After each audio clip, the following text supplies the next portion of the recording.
Assalamualaikum warahmatullahi wabarakatuh. Anak-anak, Ustaz sekarang berada di musola Mbah Lamong. Nah, musola Mbah Lamong ini adalah musola dan di sini ada makam Bupati pertama Lamongan, yaitu Mbah Romhadi. Mari nanti kita menuju ke makam Mbah Romhadi. Assalamualaikum warahmatullahi wabarakatuh. Bismillahirrahmanirrahim.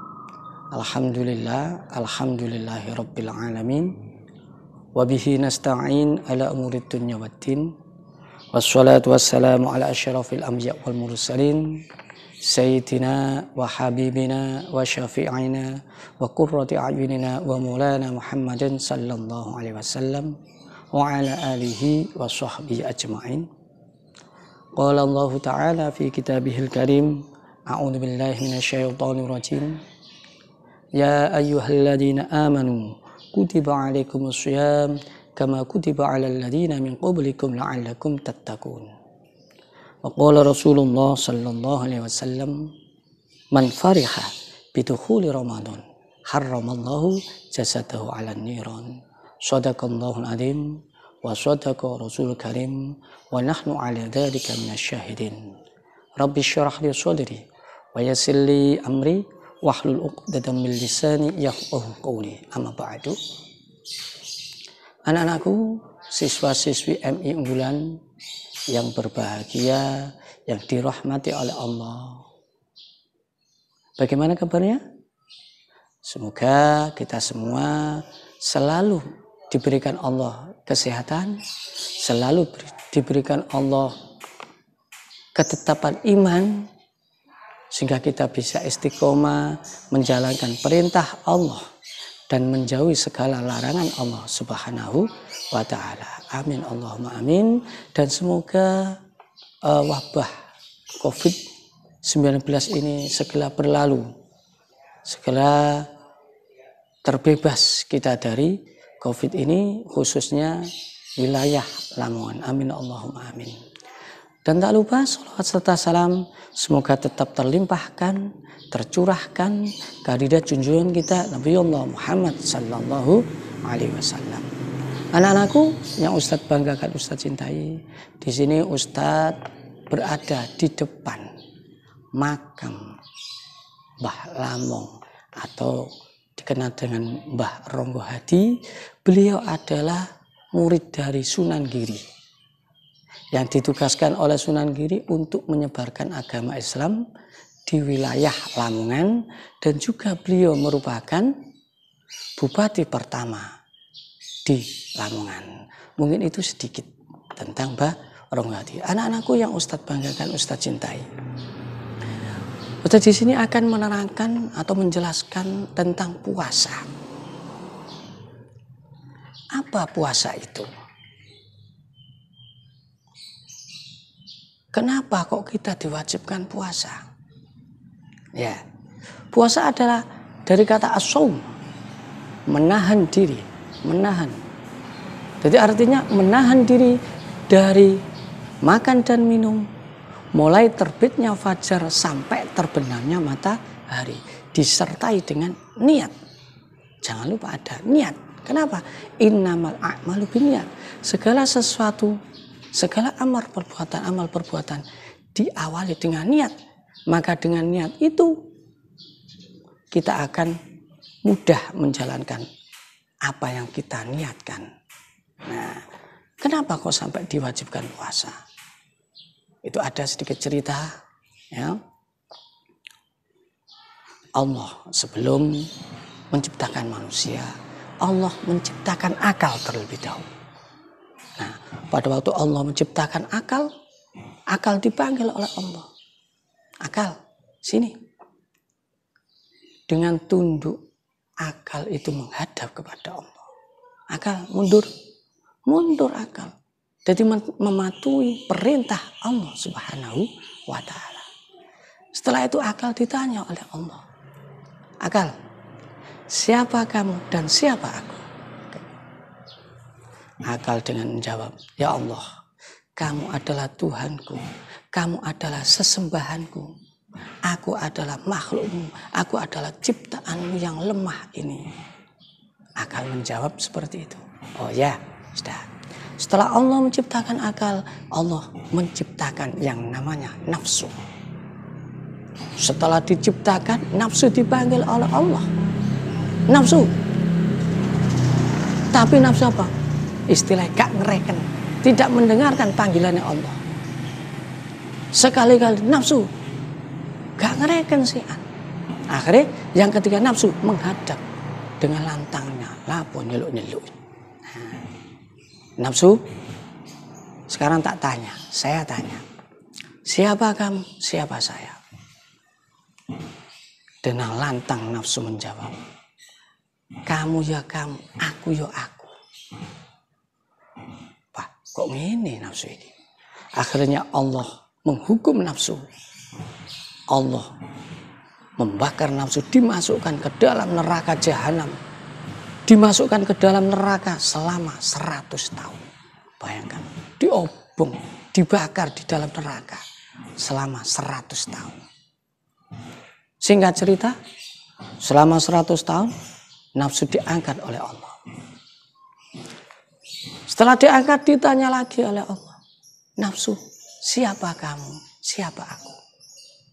Apa jawaban nafsu? Tetap kamu ya kamu, aku ya aku. Wah, kok gak ada bedanya. Akhirnya apa? Nafsu dimasukkan Allah lagi ke dalam neraka. Tapi ke dalam neraka lapar. Dilesunoh karo Allah. Gak dikek man, gak dikek ngombe. Selama 100 tahun. Bayangkan 100 tahun di dalam neraka. Singkat cerita, setelah 100 tahun diangkat oleh Allah. Nah, ini beda. Setelah gak dikasih makan selama 100 tahun di dalam neraka. Setelah itu apa? Diangkat oleh Allah. Tunduk nafsu itu. Dipanggil Allah. Dengan menghadap Allah. Ayo nafsu, siapa kamu? Jawab. Kamu adalah Tuhanku. Kamu adalah sesembahanku. Aku adalah makhlukmu yang dhaif. Aku adalah makhlukmu yang lemah. Itu sedikit cerita tentang pembuatan akal dan nafsu. Nah, Allah menjadikan manusia ada akal, ada nafsu. Akal bisa ditekan. Nah, nafsu apa? Nah, itu akhirnya diperintahkan Allah untuk puasa. Dengan puasa menahan lapar, akhirnya nafsu ini bisa dikekang, menjalankan perintah Allah dengan mudah. Nah, apa? Akhirnya ada namanya puasa Ramadan. Ya ayyuhalladzina amanu kutiba alaikumussyam kama kutiba alal ladzina min qablikum la'allakum tattaqun.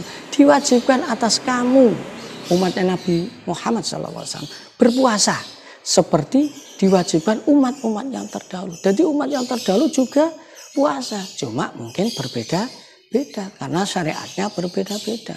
Tauhidnya sama, diperintahkan menyembah Allah, tapi syariatnya berbeda. Sholatnya berbeda, puasanya juga beda. Nabi Dawud puasa, sekarang puasa, besok tidak, dan lain sebagainya. Nah, khusus umat Nabi Muhammad ada satu yang diwajibkan, yaitu di dalam puasa Ramadan. Anak-anakku yang Ustadz cintai, Ustadz banggakan, dari hadis Nabi, man fariha biduhuli Ramadan haramallahu jasadahu ala niron. Barang siapa yang bahagia, senang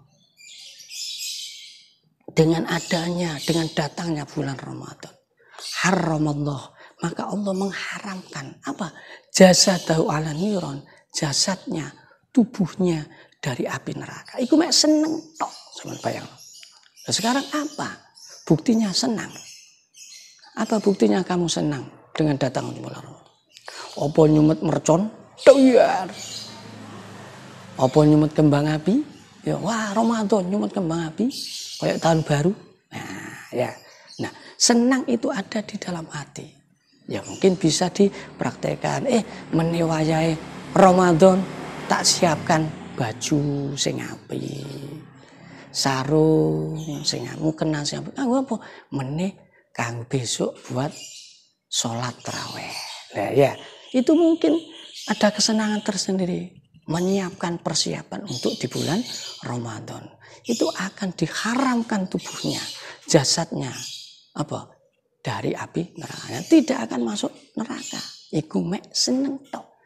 Apalagi melakukan puasa Ramadan.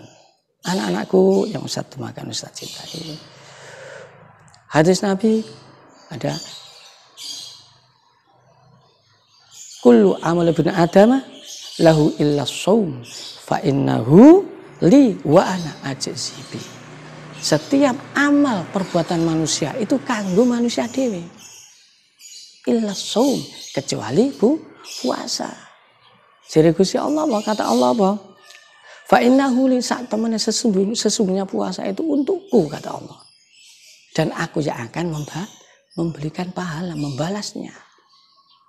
Sampean poso, gak poso, gak ono sing weruh. Waktu Ramadan, sampean masuk kamar, mangan saya gak ono sing weruh. Sing nanti sembunyi di ndak ada yang tahu cuma kamu sendiri dengan Allah. Nah itu namanya puasa. Jadi Allah yang akan memberikan pahalanya. Anak-anakku yang Ustaz bangga, Ustaz cintai. Ada hadis Nabi, al-jannatu mushtaqatun ila arba'ati nafarin. Surga itu rindu. Nah, rindu itu kangen. Arba'ati nafar, ada 4 golongan orang yang dirindukan oleh surga. Pertama, talil Quran, yaitu orang yang membiasakan membaca Al-Quran. Dibiasakan, maksudnya membiasakan apa? Setiap hari baca Al-Quran. Cintailah Al-Quran. Seperti di MIUS, ada namanya kelas tahfidz. Nah, menghafal Al-Quran, ada PTA, ya belajar baca tulis Al-Quran. Diajari semua. Nah itu diajari di MIUS untuk apa? Nanti dipraktekkan di rumah. Di rumah dibaca terus. Jangan di sekolah tok. Diwoco, nah omah gak diwoco, dibaca. Padahal apa? Nawiru manazilakum bisolah wa qiraatil Quran. Padangilah, terangilah rumahmu. Ya, terangilah rumahmu. Dengan apa? Dengan sholat dan bacaan Al-Quran. Terang. Ini lampu 100 watt 200 padang. Itu padang terang cuma di dunia. Nah, yang dimaksud di akhirat besok atau di alam kubur itu bacaan Al-Quran itu sebagai penerang kamu di dalam kubur. Nah, setiap hari dibaca. Ustaz, aku gak bisa maca Quran, aku gak bisa surat pendek, tidak apa-apa. Pokoknya setiap hari jangan sampai tidak membaca Al-Quran 1 ayat pun. Nah, itu tandanya kamu cinta kepada Quran, dibaca terus-menerus. Ya. Nek jenenge wong seneng mesti cinta, yaitu dengan membaca apa yang dicintai. Mesti ngomong terus. Nek cinta Al-Quran, sing diomongno Al-Quran. Satu yang dirindukan oleh surga. Yang kedua, wahafidil lisan, yaitu orang yang bisa menjaga lisan, mulut. Mulutnya dijaga dari perkataan-perkataan yang kotor. Ya, apalagi di bulan Ramadan, ya. Dijaga mulutnya dari perkara, apalagi dengan orang tua, bicara dengan orang tua yang sopan, bicara dengan guru, ustadz, apalagi dengan teman-teman. Kalau baik dengan teman, bicara dengan teman yang bagus, yang sopan, dengan orang tua dan guru, ustadz, pasti kamu akan disenangi oleh orang-orang. Kamu akan dicintai oleh orang, dan terakhir kamu akan dirindukan oleh surga. Yang ketiga dirindukan oleh surga. Wa mut'imil ji'an, yaitu orang yang bisa yang memberikan makan kepada orang yang kelaparan. Wong sing lesu ana tanggane kleson, tak kekane panganan. Masa tanggane gak masak sakno. Nah, itu dikasih, apalagi di bulan puasa. Memberi buka orang yang berpuasa, pahalanya poso wong sing buka iku mau kamu mendapatkan pahala dari orang yang berbuka itu atau berpuasa itu tadi. Gak akeh ta? Ya. Banyak kan? Nah, memberi makan orang yang kelaparan termasuk orang yang dirindukan oleh surga. Yang keempat terakhir, was-shaimina fi syahri Ramadan, yaitu orang yang berpuasa di bulan seperti sekarang. kita berpuasa di bulan Ramadan. Sudah puasa keberapa ini? Nah, kamu laksanakan terus. Pokoknya satu, ibadah hanya karena Allah. Jangan lupa. Jangan karena dipuji orang. Nanti nggak mendapat pahala. Ya. Washoimina fi syahri Ramadan. Berpuasa di bulan Ramadan, nanti kamu akan mendapatkan apa? Kamu akan dirindukan oleh surga. Anak-anakku yang Ustadz banggakan, Ustadz cintai. Siapa yang diwajibkan untuk berpuasa? Ada kan? Siapa yang diwajibkan berpuasa? Satu, orang Islam. Selain orang Islam tidak wajib berpuasa. Selain orang Islam ada orang agama lain tidak wajib. Hanya satu, orang Islam. Yang kedua, balik, dewasa. Ustaz, aku masih cilik. Saya masih kecil, gak wajib puasa. Iya, masih kecil tidak wajib puasa. Tapi belajar puasa buat apa? Besok. Kalau sejak kecil sudah dilatih puasa, ya besok kalau sudah kewajiban berpuasa, maka akan terbiasa kuat. Kalau sejak kecil nggak dilatih puasa, wah nggak wajib poso, nggak tahu poso. Kelas 1, kelas 2, kelas nggak puasa. Bahkan setelah dewasa, balik ada kewajiban puasa, akhirnya gak apa? Jod gak kuat poso, ayo puasa, gak kuat. Jam 7 wis mulet. Jam 9, jam 10 akhirnya apa? Poso beduk, ya. Zuhur wis buka. Lah wis gede kok poso beduk, sudah dewasa apa ya berdosa. Nah, jadi sejak kecil dilatih untuk berpuasa. Kalau sudah dewasa, sudah kewajiban puasa, sudah terbiasa. Yang ketiga, yang diwajibkan berpuasa siapa? Yang berakal sehat. Orang yang berakal sehat alias tidak gila. Orang gila gak wajib berpuasa. Walaupun Islam, walaupun dewasa. Tapi kalau gila tidak wajib berpuasa. Yang keempat, orang yang kuat berpuasa. Gak kuat poso, ya gak wajib. Contohnya orang tua. Wis tua, poso gak kuat. Terus kok apa Ustaz? Ya gak poso, tapi ada aturannya. Kalau sudah kalau tua renta, wis gak kuat, maka ya diganti dengan membayar fidyah.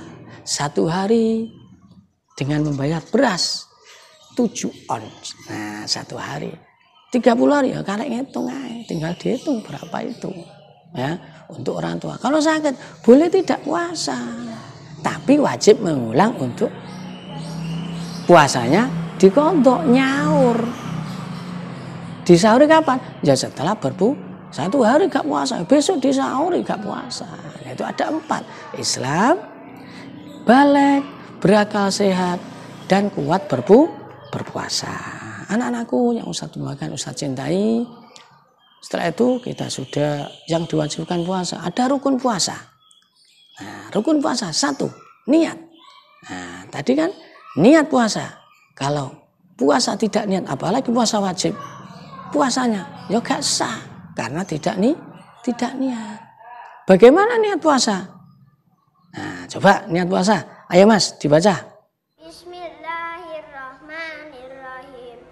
Niat puasa. Nawaitu saumawatin an adai fardu syahri Ramadana hadi sanati fardal lillahi ta'ala. Amin. Nah, itu niat puasa. Nah, itu kamu hafalkan. Kenapa? Besok itu kalau sudah kebiasaan setiap dari kecil, insya Allah besar dewasa sudah hafal. 1, niat berpuasa. Yang kedua, meninggalkan hal-hal yang membatalkan puasa. Nopo membatalkan puasa? 1, yang membatalkan puasa apa? Makan, minum dengan disengaja. Kalau tidak sengaja tidak apa-apa. Lali, lupa, makan waktu panas ya. Puasa Ramadan biasanya panas. Ono es, wah ngombe gluk-gluk, lali, lupa, tidak apa-apa karena lupa.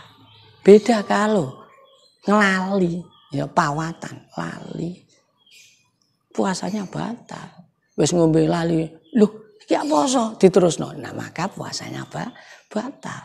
Nah, makan minum dengan sengaja, maka membatalkan puasa. Yang kedua, muntah dengan sengaja, itu membatalkan puasa. Diokok, kudu muntah diokok, tenggorokan akhirnya muntah, maka puasanya batal. Terus untuk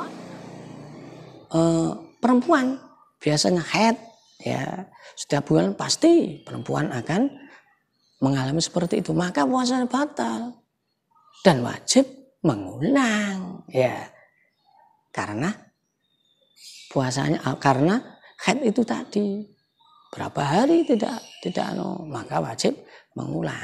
Yes, haid, nifas, ya ada yang selanjutnya gila, enak poso dadakan kumat, ya kambuh gilanya, maka puasanya batal. Nah itu yang membatalkan puasa. Sekarang sunah-sunahnya, apa sunah itu? Sunah adalah sesuatu yang kalau dikerjakan kita mendapat pahala. Ada sunah puasa. Yang pertama adalah menyegerakan berbuka. Apa maksudnya? Kalau sudah buka biasanya di Lamongan ada masjid, ada sirene atau beduk dung. Nah, adzan Allah langsung kita berbuka puasa. Tapi jangan lupa sebelum berbuka kita membaca doa berbuka puasa. Hafal? Nah, coba doa berbuka puasa. Mas, dibaca Mas. Berbuka puasa. Bismillahirrahmanirrahim. Allahumma laka sumtu wa bika amantu wa ala rizkika aftartu bi rahmatika ya arhamar rahimin. Amin. Nah, ya, seperti itu doa berbuka puasa. Nah, setelah kita doa disunahkan apa? Memakan makanan yang manis, kurma. Manis kurma itu disunahkan. Makan kurma, sunah makanan yang manis. Jangan lupa sebelum makan, ya sebelum makan kita berdoa dulu. Ya, jangan langsung dimakan. Doa sebelum makan. Hafal kan? Biasa seperti kita, insya Allah sejak TK sudah hafal. Doa sebelum makan dibaca. Mas. Sebelum makan, Bismillahirrahmanirrahim. Allahumma barik lana fima razaqtana wa qina adzabannar. Amin. Mari makan teman-teman. Nah, itu sunah puasa. Ada makan sahur, ya. Mengakhirkan sahur. Apa mengakhirkan sahur? Umpamanya imsaknya jam 4. Nah, ya setengah 4 sahur. Itu berarti mengakhirkan. Loh, gunanya untuk apa? Disunahkan Allah itu mesti ada hikmahnya. Apa? Supaya apa? Supaya kamu nanti puasanya tambah kuat. Nih, parak-parak sahur kan, parak-parak imsak kan otomatis tambah kuat. Perut ini bisa diisi. Ya, mungkin itu yang bisa Ustadz sampaikan. Ya, semoga puasa kita mulai hari pertama diterima oleh Allah. Ya, amin. Semoga amal-amal kita selalu mendapat lindungan dari Allah dan amal-amal kita diterima oleh Allah Subhanahu wa taala. Marilah kita tutup. Wallah ihdinas shiratal mustaqim. Mohon maaf Ustaz ya, mohon maaf mungkin ada kesalahan. Wallahu muwaffiq ila aqwamit thoriq. Wassalamualaikum warahmatullahi wabarakatuh.